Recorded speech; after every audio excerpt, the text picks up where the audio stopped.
राधे राधे दोस्तों। तो कैसे हैं आप सब? उम्मीद करते हैं आप सब अच्छे होंगे।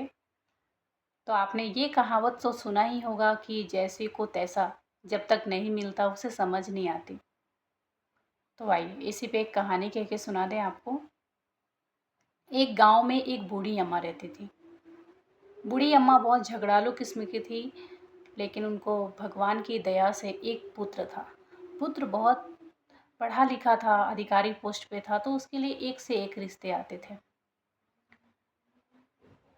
कहते हैं ना कि जब हम बेटी की शादी करने जाते हैं तो सबसे पहले ये देखते हैं कि लड़का कैसा है। तो सिर्फ लड़का देख के, अगर सामाजिक इंसान है ना, तो सिर्फ लड़का देख के शादी ना करें, क्योंकि परिवार को भी देखना होता है। क्योंकि परिवार में भी जो लोग होते हैं ना, वो भी अच्छे होने चाहिए। तभी तो, क्योंकि परिवार के साथ भी तो रहना होता है ना लड़की को। माता पिता लड़का देख के शादी कर देते, और सासू माँ का तो स्वभाव था, झगड़ालू किस्म की थी, तो बेशक बहू को परेशान करती। कुछ बहू तो या तो घर छोड़ के चली जाती या फिर कुछ सुसाइड कर लेती। ऐसे ही करके 2-3 शादियां किया उसने लड़के की अपने, लेकिन कोई भी बहू टिक नहीं पाती। अधिकारी था, कोई भी लड़की वाला अपनी लड़की का शादी कर देता था, क्योंकि जब पैसा का पावर होता है ना, तो अच्छे अच्छे लोगों की बुद्धि भी खराब हो जाती है। लेकिन हमें ना, कभी भी अपनी लड़की की शादी करें तो ऐसे घर में करनी चाहिए जहाँ पे शांति हो, सुख हो। पैसा ही सब कुछ नहीं होता। लाख पैसा हो, लेकिन अगर सुख शांति नहीं होना, तो उस घर में बेटी कभी खुश नहीं रह पाएगी आपकी। तो आइए, तो आगे कहानी में चलते हैं कि मतलब जब सारे लोग जानते थे कि इस घर में जो सासू माँ थी, जो बूढ़ी अम्मा थी, वो अच्छी नहीं है, तो कोई भी जो जान पहचान के लोग थे, ऐसे 2-3 बार ये कांड हो चुका। जैसे 2-3 बहुएं आई और 2-3 बहुओं के साथ भी वैसा ही किया उन्होंने। तो गांव वालों ने, आसपास के जितने भी गांव वाले थे, उनको ऐसे बोल के हटा देते कि इनके घर में कुछ तो है जिससे बहुएं नहीं बच पाती हैं।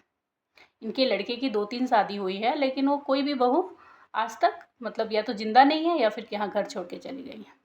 तो कोई भी लड़की वाला अपना लड़की देने के लिए तैयार नहीं था। लेकिन बूढ़ी अम्मा का तो आतंक वैसे ही बढ़ता जा रहा था। वो गांव वालों से भी लड़ती, मतलब कोई ना कोई उनको चाहिए लड़ने के लिए। फिर क्या था, एगो गांव में लोग तलाश करने लगे, क्योंकि ऐसे लोगों से ना गांव वाले भी परेशान हो जाते हैं। तो तलाश करते कि इसको जब तक इसके जैसा ना मिल जाए ना, ये सुधरने वाली नहीं है। फिर उन्होंने एक ऐसी लड़की की तलाश की जो बहुत झगड़ालू किस्म की थी और उसका शादी भी नहीं हो रहा था। फिर वैसी लड़की का तलाश हुआ, शादी किया गया उसके लड़के से झूठ, क्योंकि झूठ सच बोल के गांव वालों ने शादी कराए थे। जब लड़की आई तो बूढ़ी अम्मा अपना व्यवहार वैसे ही रखी। उनका बोलने का जो तरीका था, बहू से वैसे बात करती। लड़की समझदार थी, सोची कि मैं तो ऐसे भी बदनाम हूँ, झगड़ालू किस्म के तो हूँ, लेकिन बदनाम तो गांव में हूँ ही मैं। तो और यहाँ भी आके झगड़ा करूँगी तो मेरा इज्जत का सत्यानाश हो जाएगा।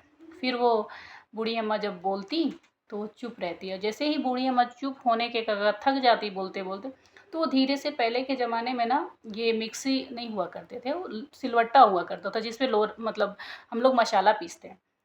तो वो उठाती, लोरहा जिसको बोलते हैं, और वो बूढ़ी अम्मा को दिखा देती। फिर क्या था, बूढ़ी अम्मा फिर से बोलना शुरू करती। बोलते बोलते बोलते बोलते वो एक दिन पागल हो गई। तो कहते हैं ना कि जैसे को तैसा, जब तक जैसे को तैसा ना मिल जाए ना, वो सुधरने का नाम नहीं लेता। इसी के साथ राधे राधे।